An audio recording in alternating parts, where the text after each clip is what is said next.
Welcome back, students. Today we will discuss the topic the lac operon, which is a part of regulation of gene expression. Regulation of gene expression mean gene के expression को कैसे regulate किया जा सकता है, उसी से related ये पार्ट है लैक ओपरोन, जो जनरली बैक्टीरिया के अंदर कंट्रोल सिस्टम है, यानी कि जीन के एक्सप्रेशन को कंट्रोल इससे किया जाता है। तो जो लैक ओपरोन है, ये कॉन्सेप्ट होती क्या है, इसमें किस तरीके से जीन्स को कंट्रोल किया जाता है। So first of all, what is meant by an ओपरोन?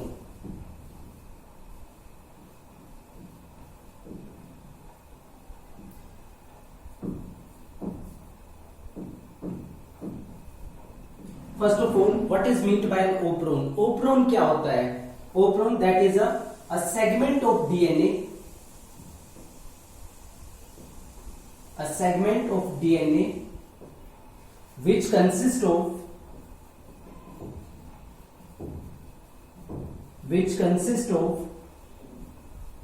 a promoter,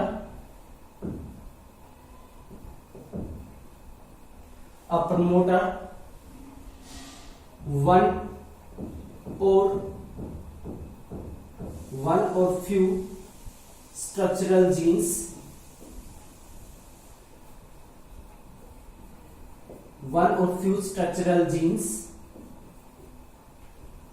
and regulatory genes.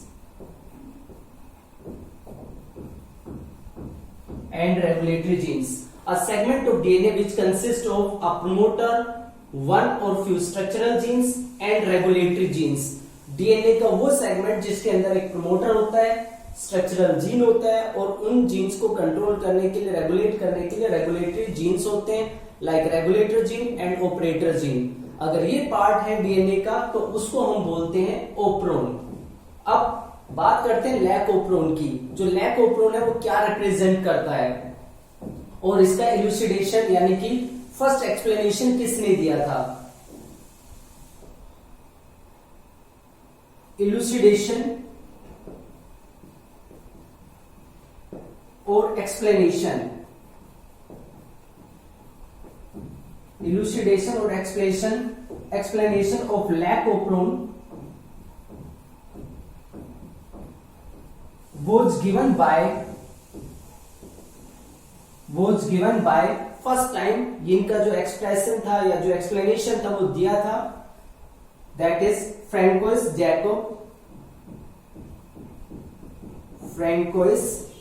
Jacob, that is a geneticist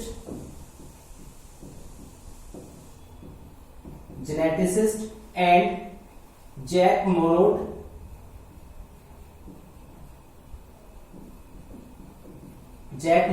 that was a biochemist.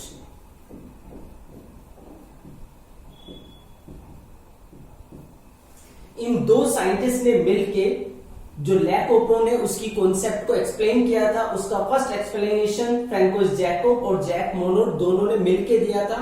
And lac operon that is the operon system which is a transcriptionally regulated system. तो transcriptionally regulated system का first explanation इन दोनों की side से आया था। That is the first explanation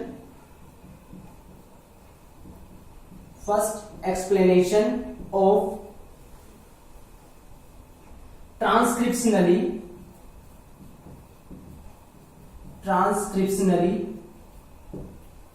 regulated system। Transcriptionally regulated system का मतलब होता है कि जो ट्रांसक्रिप्शन लेवल पे कंट्रोल किया जाता है, मींस जब डीएनए से आरएनए बनता है तो उसी टाइम पे उसको स्विच ऑफ या स्विच ऑन जो भी करना होता है वो ट्रांसक्रिप्शनल लेवल पे होता है। तो transcriptionally regulated system that is the lac operon, ये फर्स्ट टाइम एक्सप्लेन किया था फ्रैंकोइस जैकब ने और जैक मोनोड ने। अब जो लैक ओपरोन है, इसमें लैक वर्ड क्या रिप्रेजेंट करता है? लैक यहां पे रिप्रेजेंट करता है लैक्टोज को। लैक्टोज जो कि एक डाइसैकेराइड शुगर होती है, और डाइसैकेराइड सुगर। डाइसैकेराइड शुगर, या इसको मिल्क शुगर भी बोलते हैं क्योंकि मिल्क के अंदर ही डोमिनेंट शुगर होती है, मिल्क शुगर। तो जो लैक्टोज है that is a disaccharide sugar और मिल्क शुगर। अब इसी का जो लैक्टोज है इसी का मेटाबॉलिज्म कैरी आउट किया जाता है by the help of this operon, hence called लैक्टोप्रोन।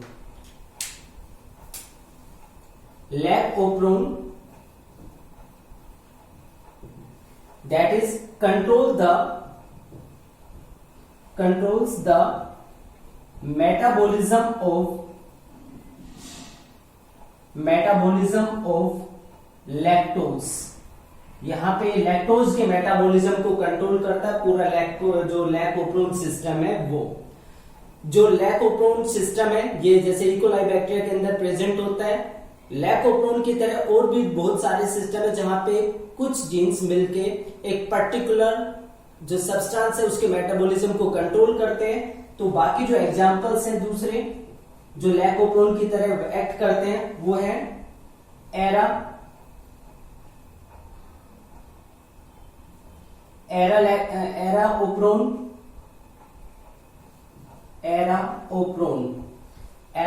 है,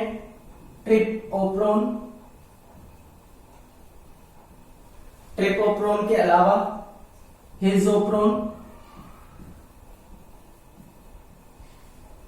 वेलोप्रोन एटसेट्रा। यहां पे एरा जो है वो रिप्रेजेंट करता है अरेबिनोज, एक 5 कार्बन शुगर को, arabinose. Trip that represent the tryptophan, his represent histidine, एक एमिनो एसिड होता है हिस्टिडीन, इस एमिनो एसिड के मेटाबॉलिज्म को कंट्रोल करता है। वेलिन, ये भी एक एमिनो एसिड है। तो जो लैक्टोप्रोन है उसके अलावा और भी बहुत सारे ओप्रोन सिस्टम है जो बैक्टीरिया के अंदर वर्क करते हैं, like arabinose operon system, trp operon system, histidine operon system and valine operon system. So these are the various operon system। यहां पे हम बेसिकली डिस्कस करेंगे सिर्फ लैक्टोप्रोन को।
ये पर्टिकुलर लैक्टोप्रोन है, लैक्टोप्रोन।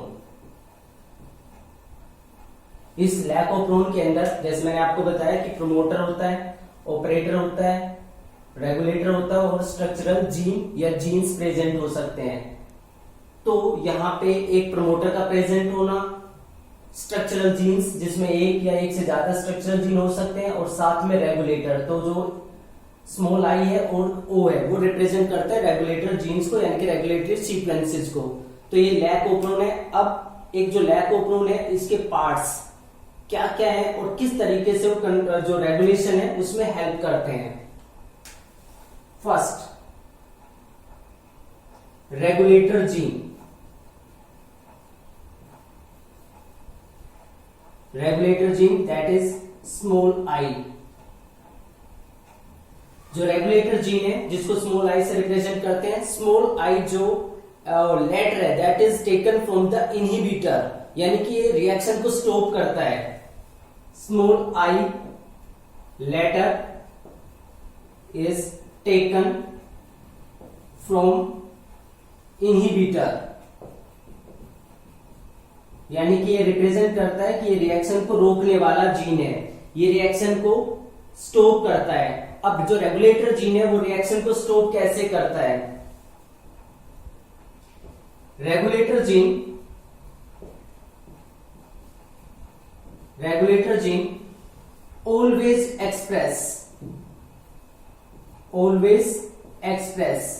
ये हमेशा एक्सप्रेस करता है। यहां पे जो ये पी लिखा हुआ प्रमोटर, ये एक्चुअली इस रेगुलेटर जीन का है, यानी कि ये प्रमोटर हमेशा स्विच ऑन रहता है, जिससे रेगुलेटर जीन लगातार ट्रांसक्राइब करता है एमआरएनए में और उस एमआरएनए से लगातार प्रोटीन बनती रहती है।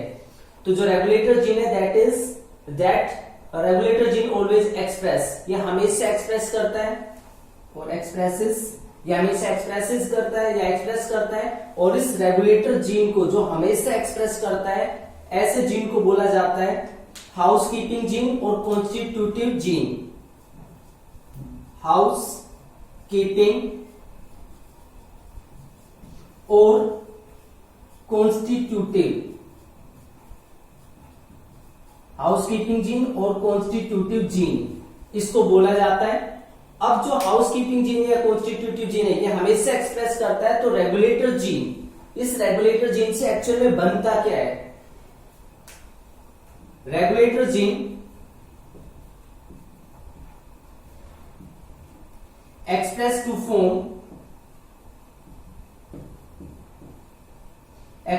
form a protein, ये एक प्रोटीन बनाता है कोल्ड रिप्रेसर। यहां पे जो प्रोटीन बनती है जो रेगुलेटर जीन से बनती है, यानी कि इस वाले जीन से बनती है, वो होती है रिप्रेसर प्रोटीन। जो रिप्रेसर प्रोटीन है इसका मोलिकुलर वेट होता है, molecular weight that is 1,60,000 Dalton इसका मोलिकुलर वेट होता है रिप्रेसर प्रोटीन का। रिप्रेसर जो प्रोटीन होती है that have the 2 binding sites, 2 binding sites होती है इसमें, एक ऑपरेटर के लिए और दूसरा इंड्यूसर के लिए। Repressor protein have 2 binding sites, 2 binding sites, 2 binding site होती है इसमें, 1 for ऑपरेटर, जो ऑपरेटर जीन है उसके साथ बाइंड करने के लिए, एंड अनदर फॉर इंड्यूसर, यानी कि लैकोप्रोन की बात कर रहे हैं तो यहां पे जो इंड्यूसर होता है वो होता है लैक्टोज। तो जो लैक्टोज है उसके साथ भी बाइंड कर सकते हैं रिप्रेसर प्रोटीन और ऑपरेटर के साथ भी बाइंड कर सकती है। ऑपरेटर के साथ जब ये रिप्रेसर प्रोटीन बाइंड करती है तो उसको स्विच ऑफ कर देती है, लेकिन जब लैक्टोज इसके साथ बाइंड करता है रिप्रेसर प्रोटीन के साथ, तो रिप्रेसर प्रोटीन के अंदर एक कन्फॉर्मेशनल चेंज आता है।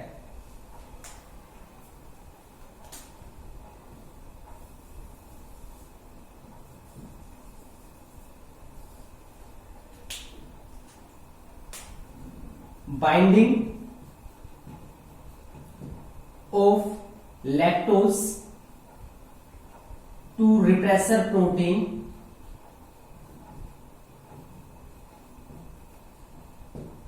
brings a conformational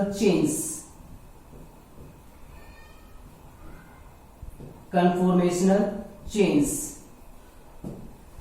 इसके अंदर एक कन्फॉर्मेशनल चेंज आ जाता है और उस कन्फॉर्मेशनल चेंज की वजह से बाद में जो रिप्रेसर प्रोटीन है वो ऑपरेटर से बाइंड नहीं कर पाती है। तो रेगुलेटर जीन इस तरीके से वर्क करता है। रेगुलेटर जीन स्मॉल आई से रिप्रेजेंट करते हैं। स्मॉल आई इनहिबिटर से लिया गया है, मीन्स ये रिएक्शन को स्टॉप करने वाला जीन है जो रिएक्शन को या ये कह सकते हैं ओप्रोन को ट्रांसक्राइब करने से रोकता है। इसलिए इनहिबिटर का आई है वो रिप्रेजेंट करता है रेगुलेटर जीन को। रेगुलेटर जीन हमेशा एक्सप्रेस करता है और ऐसे कोई भी जीन जो हमेशा एक्सप्रेस करते हैं उनको हाउसकीपिंग या कॉन्स्टिट्यूटिव जीन्स बोला जाता है।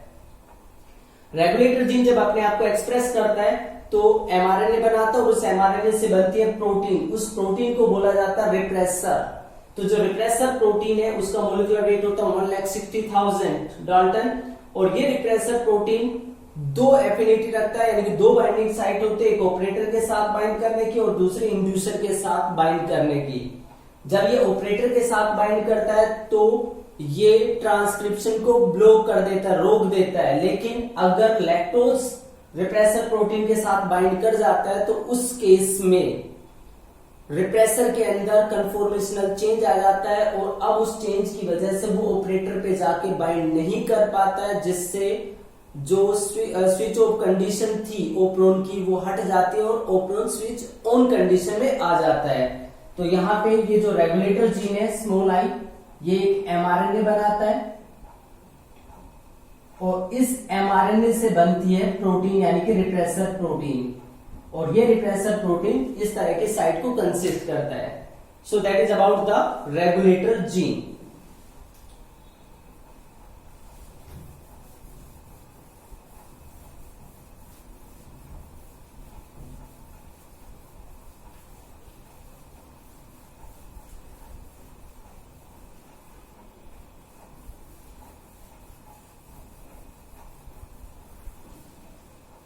Now the next part, that is P promoter.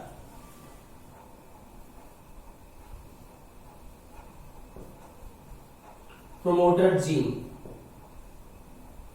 जो promoter gene है वो क्या काम करता है? It provides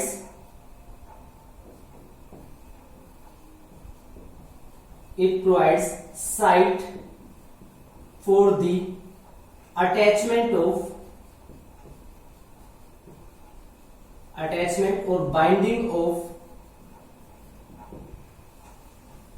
RNA polymerase.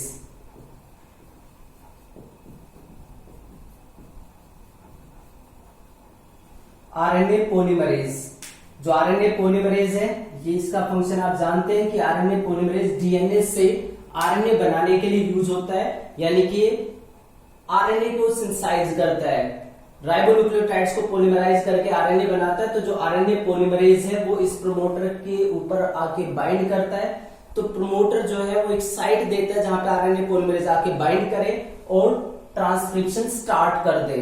So that is the function of promoter. अब जो प्रमोटर है यहाँ पे एक सिंगल प्रमोटर सारे जीन्स के फंक्शन को कंट्रोल करता है। Here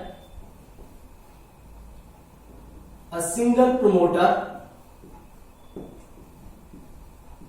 here a single promoter controls all structural genes। तीन स्ट्रक्चरल जीन है यहाँ पे, या पॉलीसिस्ट्रोनिक जीन एक बोल सकते हैं इसको। कंट्रोल्स ऑल स्ट्रक्चरल जीन्स, सारे स्ट्रक्चरल जीन्स को ये एक प्रमोटर कंट्रोल करता है, चाहे जेड की बात करें, वाई की बात करें या ए की बात करें। एक ही प्रमोटर सबके ट्रांसक्रिप्शन को कंट्रोल करता है। उसके बाद नेक्स्ट आता है ऑपरेटर जीन। अब जो ऑपरेटर जीन है ये क्या काम करता है?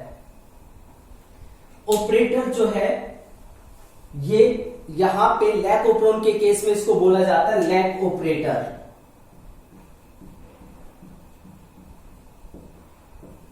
और हर ओप्रोन के लिए जो ऑपरेटर होता है वो यूनिक होता है, स्पेशल होता है।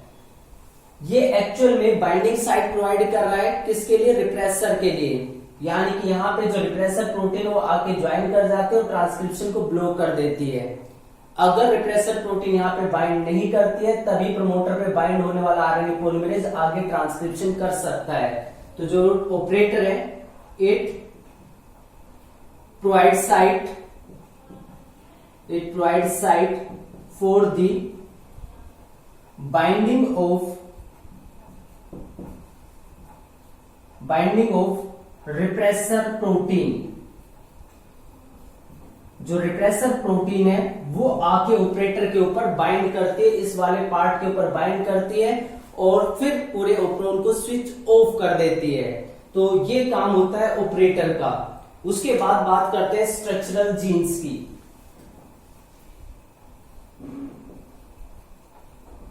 स्ट्रक्चरल जीन्स, जो स्ट्रक्चरल जीन्स है यहां पे, स्ट्रक्चरल जीन्स यहां पे जो प्रेजेंट है ये पॉलीसिस्ट्रोनिक है। इसको हम एक जीन भी बोल सकते हैं, that is the polycistronic gene. Polycistronic gene, polycistronic gene का मतलब होता है a gene which encodes for many polypeptides. एक जीन जो कई सारे पॉलीपेप्टाइड को एनकोड कर सकता है। तो यहां पे जो स्ट्रक्चरल जीन है या स्ट्रक्चरल जीन्स है वो रिप्रेजेंट करते हैं पॉलीसिस्ट्रोनिक कंडीशन को। तो यहां पे जेड पार्ट से एक अलग पॉलीपेप्टाइड बनती है, वाई से एक अलग पॉलीपेप्टाइड बनती है और ए से एक अलग पॉलीपेप्टाइड बनती है। तो ये पॉलीसिस्ट्रोनिक जीन है। यहां पे जो जेड जीन है, पहले उसकी बात करते हैं कि जो जेड जीन है वो किस तरीके से वर्क करता है।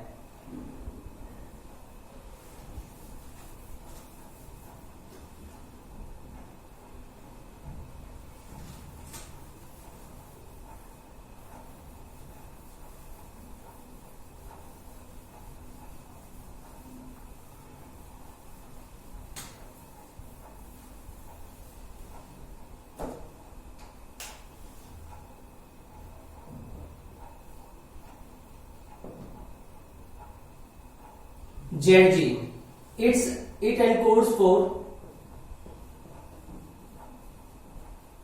it encodes for an enzyme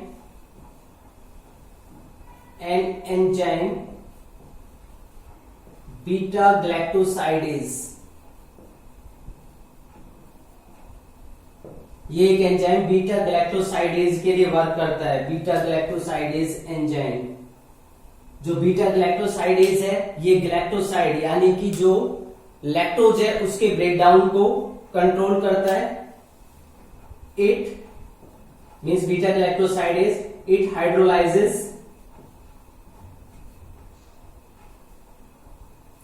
हाइड्रोलाइजेस the lactose into monomer units that is glucose and galactose।